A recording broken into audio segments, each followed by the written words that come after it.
The time was precisely 9 o'clock. Lewis MacDonald was in a room he assumed was the communication center. There were several televisions mounted on the wall. Each set was tuned to a different channel. The picture was the same. Evidently, they were using one feed for all the stations. Lewis could see several men and women sitting at their workstations around the room. Computers and telephones were being used. These people were not watching the speech. Lewis noticed 2 men standing by the door, one on each side. 2 were standing slightly behind him, one on each side. They were not watching the speech either. They were watching everyone else, including Lewis. The 4 men were obviously Secret Service. At precisely 9:30 p.m. Eastern Standard Time, all the screens were filled with white light, and then nothing. "What happened?" asked someone seated on Lewis's left.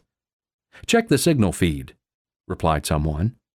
"Try another station. Let's find out if we've got a problem here." Someone turned the channel on one of the TVs to another station and got a rerun of a situation comedy, and then a game show. "Maybe we lost the feed at the Capitol." "Call someone. We've got other signals, but we've lost the State of the Union address. There has to be a problem at the Capitol." This came from a man who stood up near the bank of TVs. Lewis assumed the man was in charge of communications at the facility. One of the Secret Service men looked to the man on his left and said, "Call headquarters and see if you can find out what's going on from the duty officer." 2 minutes later, the other agent said, "There's no answer. It doesn't even ring." "Try another number." "I already have. Something's wrong, boss," came the reply. "Call any number you can near the Capitol. Find out what's happened." Then the agent put his hand on Lewis's shoulder and said, "Come with me." Lewis stood up and asked, "Where are we going?" "To another room, sir." Lewis followed the man. He noticed the other men he assumed were agents fell in behind him. They went down the hall and entered another room. One agent turned on the TV and picked up a phone and dialed a number. In 2 minutes, other agents entered the room.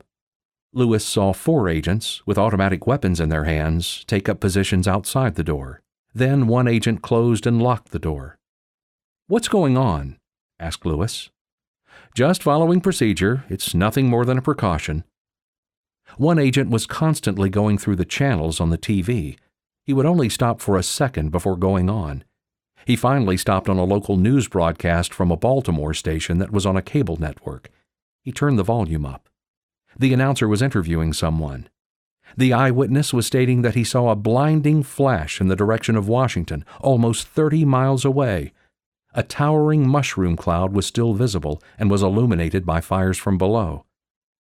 Everyone in the room was transfixed by what they were seeing. They didn't want to believe or accept it. Then the phone rang. The agent that had directed Lewis to this room answered and listened. Every few seconds he would glance at Lewis, so he assumed the conversation was about him. Then the agent hung up the phone. "Sir, we should be able to verify the extent of the situation in about an hour." Lewis didn't consider himself to be an intelligent man, nor was he stupid. "I refuse to be sworn in until we know for certain. Do I make myself clear?" "Yes, sir, we would not have it any other way," answered the agent. "How are we going to confirm it? I know how important this is, but how can we know?" "Sir, that is above my pay grade, but rest assured we have people working on that even as we speak." "For situations like this? Is that why a judge is here?" asked Lewis. "Yes, sir, for situations like this." "You have to plan for any situation, don't you?" "Yes, sir, we try to plan for any possible scenario." "I'm going to ask a stupid question here. Have other bombs gone off, and are we retaliating in any way?" "Sir, I don't know the answer to that." "So you're saying, let's hope for the best and expect the worst.